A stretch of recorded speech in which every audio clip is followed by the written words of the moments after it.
economic activities created uncertainty, weakened global growth conditions, whilst putting undue strain on already weak and fragile health systems, particularly in developing countries. Mr. Speaker, between 2017 and the first quarter of 2020, we had made considerable gains in the management of the national economy, where we witnessed annual average GDP growth of 7%, single-digit inflation, reduced fiscal deficits, with 3 consecutive years of primary surpluses, a relatively stable exchange rate, a significant improvement in the current account with 3 consecutive years of trade surpluses, strong foreign exchange reserve buffers, markedly reduced lending rates, and appreciable job creation. According to the COVID-19 Business Tracker Survey conducted by the Ghana Statistical Service in collaboration with the United Nations Development Program, UNDP, and the World Bank, the COVID-19 pandemic has led to job losses, with many Ghanaian businesses and firms being forced to cut costs by reducing staff hours, cutting wages, and in some cases, laying off workers. This survey, again, showed that about 770,000 workers had their wages reduced, and about 42,000 employees were laid off during the 3-week partial lockdown imposed on the Greater Accra and Greater Kumasi metropolitan areas and their contiguous districts, Tema and Kaswa. Government, however, succeeded in protecting the jobs and incomes of all public sector employees. Indeed, the cost of COVID-19 has been enormous. Our overall economic growth rate for 2020 was reviewed downwards from 6.8% to 0.9%. The non-oil economy was also revised from 6.7% to 1.6%. Revenue shortfall was estimated at 13.5 billion cedis, with additional expenditures related to stemming the tide of COVID-19 estimated at 11.8 billion cedis, with a combined effect amounting to 25.3 billion cedis, or 6.6% of GDP. The resultant fiscal deficit for 2020 was thus revised from 4.7% of GDP to 11.4% of GDP. This was done to reflect the impact of the pandemic. The fiscal responsibility rule of keeping a deficit within a threshold of 5% of GDP and a positive primary balance for every year was suspended in 2020 to enable fiscal operations accommodate the impact of the pandemic. I indicated at the time that we know what to do to bring the economy back to life. What we do not know how to do is to bring people back to life. That is why government did not hesitate to institute measures to protect the lives and livelihoods of Ghanaians, even if it was to the temporary detriment of our much sought-after fiscal stability. The formulation and implementation of the COVID-19 Preparedness and Responsible Plan, tracing, testing, treatment, waiver of personal income tax, and provision of an additional 50% basic salary allowance to healthcare workers, expanding the capacities of laboratories to increase COVID-19 testing, establishment of isolation centers in all regions and districts, fumigation of markets and schools, provision of food packages and hot meals for residents in areas affected by the partial lockdown, provision of free water for all households, provision of free electricity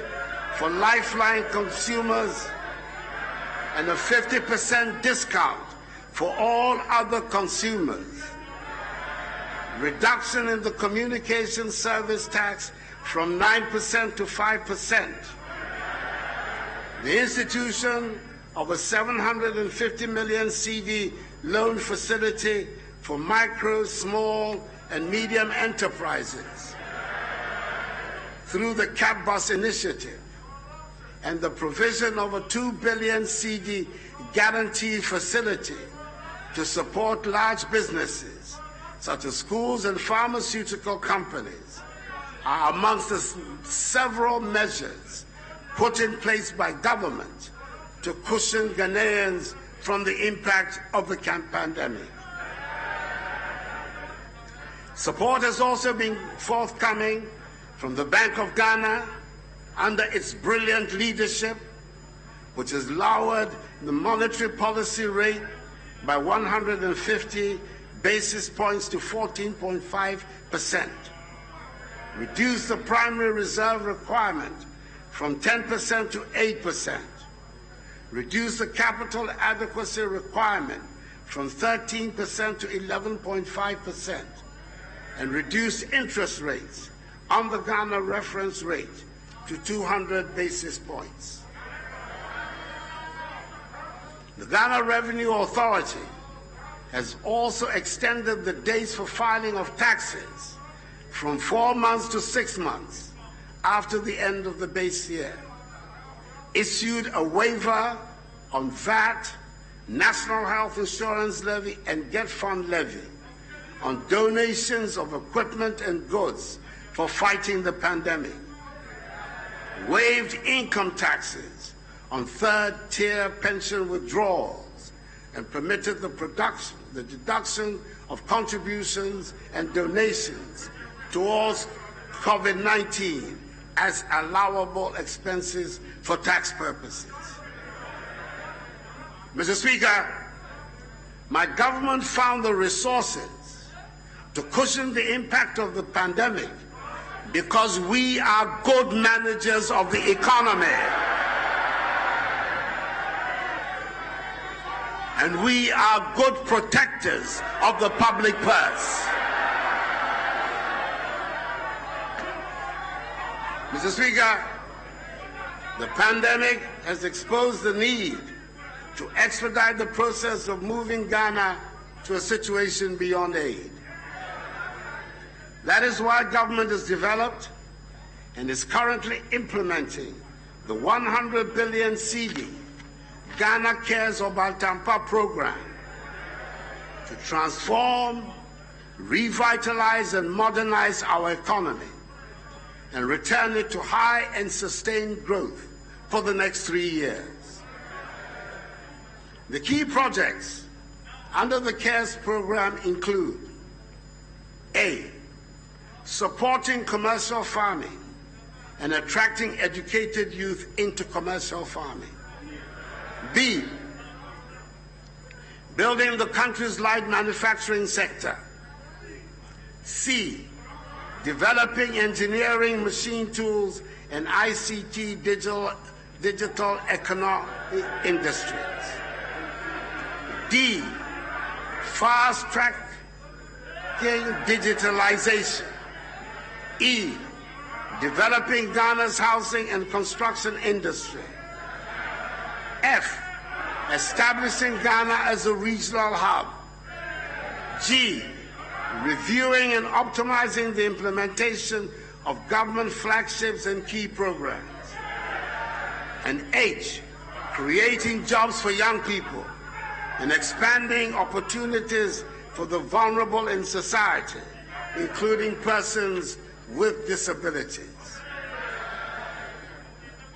The establishment of the National Development Bank under the Ghana Cares program is expected to provide financial support to businesses in Ghana. Government expects economic activity, which has already picked up, to do so even further following the ongoing vaccination exercise and the easing of restrictions put in place to curb the effects of the disease. We expect GDP growth to rebound strongly this year to nearly 5%, above the IMF's 2021 January projection of 3.2% growth for Sub-Saharan Africa for 2021. The medium-term outlook supported by the implementation of the Ghana's Cares program is bright. We are confident that together we will emerge from the COVID-19 pandemic with a stronger and more resilient economy. Mr. Speaker, if we are to see the rebirth and growth of our economy, our people must be healthy and not succumb to COVID-19. On 24th February, government secured the first batch of vaccine doses from the COVAX facility. The vaccination campaign is currently ongoing, with 262,335 number of Ghanaians receiving the first dose of the vaccines as at 10:30 a.m. this morning. The target is to vaccinate 20 million Ghanaians, and government is working hard towards realizing this goal. We remain on course to taking delivery of some 17,600,000 vaccine doses by June, with more to come in the course of the year. I want to urge members of the House to lend their voices to the public education campaign currently ongoing with regards to the vaccination program. The vaccine, together with strict compliance with the safety protocols, is what will allow us to open up our country again and embark on the quest to restore normalcy to our lives and livelihoods. Government is also mindful of a problem associated with vaccinations, and that is how to dispose of used PPEs, vials, needles, and syringes that are being used in the vaccination exercise. Government is collaborating with the private sector to establish 14 medical waste treatment facilities across the country to help address once and for all the safe disposal of medical waste. The pandemic, Mr. Speaker, has emphasized the need to expand access to health care for every Ghanaian, irrespective of his or her location. And I want to thank again and again all our frontline healthcare workers for their devotion to duty and sense of patriotism. The great amount of work undertaken by government has meant that we presently have some 307 functioning and well-equipped ambulances under the One Constituency, One Ambulance initiative, supported by a state-of-the-art digitized command center to field emergency calls and to dispatch ambulances. Last year, 33 major health projects were approved for implementation at a cost of 890 million euros. Key amongst them are the Koforidua Regional Hospital, Tema General Hospital, the Nephrology and Urology Center at Kolebu, redevelopment of the Fia and Kwanta Hospital into a teaching hospital, and the construction of a new regional hospital at Agna Kwanta in the Western region. As announced last year, Agenda 111, which will see to the construction of 100-bed district hospitals in 101 districts with no hospitals, 7 regional hospitals for the new regions, including one for the Western region, the construction of 2 new psychiatric hospitals for the Middle Belt and Northern Belt, respectively, and the rehabilitation of Enfia Kwanta Hospital in the Western region is on course. Construction of some of these hospitals has commenced and will continue without interruption. Agenda 111, the largest ever investment in healthcare infrastructure in our history, is part of a massive vision for Ghana's healthcare sector, the realization of which will lead to Ghana becoming a center of medical excellence and a destination for medical tourism, and will also see us achieve the following. Each of the 16 regional hospitals will be designated as a center of excellence in the different specialties of medicine.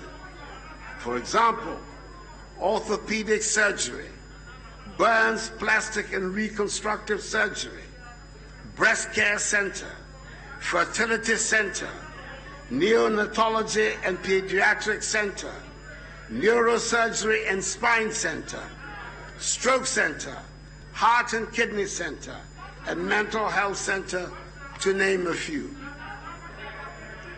Secondly, continuously upgrade our medical curriculum and continue to train our young doctors and healthcare professionals in a world-class fashion. 3, incentivize the private sector to increase capacity to support demand in healthcare delivery. And 4, encourage Ghanaian medical experts in the diaspora to collaborate and join hands with us to help build and contribute to the realization of this noble vision. The West African region is estimated to reach a population of 500 million by 2020, by which time this vision would have been realized. Government will continue to invest in the health sector and will continue to recruit more health professionals in addition to the 100,000 recruited in my first term for our health facilities. Electronic medical record system, e-health deployment is currently underway following its implementation in key health facilities like Kolebu, Konfuanoche, Ho, Tamale, and Cape Coast teaching hospitals, and several district hospitals in the central region. Upper East, Upper West, and Bono regional hospitals will go live on the e-health platform in 5 days. Mr. Speaker, when it was needed most, at the height of the pandemic, the ingenuity and creativity of the Ghanaians showed through, which caught the attention of the world. When PPEs were being sold on the world market at extortionist prices, largely because demand outstripped supply, we began producing them in Ghana.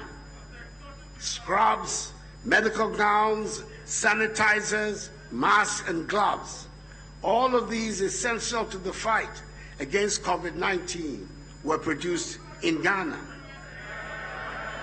In total, 14,600,000 pieces of personal protective equipment have so far been produced domestically for health workers, students, teaching and non-teaching staff of tertiary and secondary educational institutions.